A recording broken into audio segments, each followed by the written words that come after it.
Welcome Abattoir. Je vais vous répondre sur la vidéo précédente qui a été postée le 26 octobre dernier.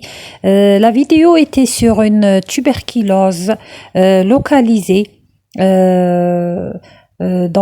sur une carcasse bovine, sur un poumon bovin, pardon.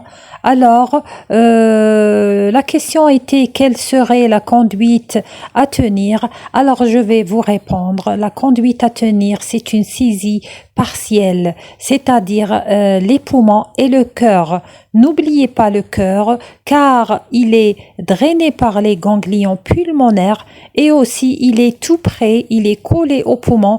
Donc, pour éviter toute contamination, alors on pratique aussi la saisie du cœur. Voilà, alors il faut noter que la tuberculose bovine n'est pas toujours, c'est-à-dire n'est pas toujours généralisée. On a des cas aigus, on a des cas chroniques, on a des cas stabilisés, on a la tuberculose miliaire, on a la tuberculose régénérative.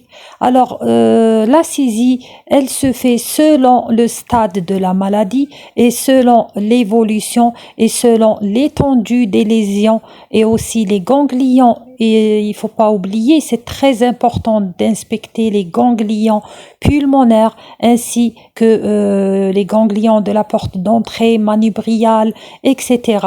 Alors, il faut savoir que la saisie totale n'est pas systématique. Cela veut dire que quand on voit une tuberculose à l'inspection visuelle ou bien à la palpation ou à l'incision sur les poumons, cela ne veut pas dire forcément qu'on va faire la saisie totale.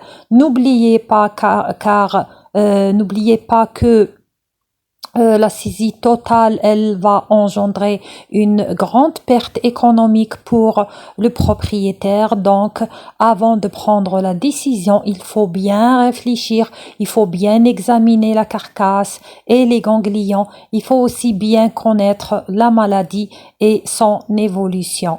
Voilà, alors c'est la saisie partielle sur ce cas. Je tiens aussi à vous dire...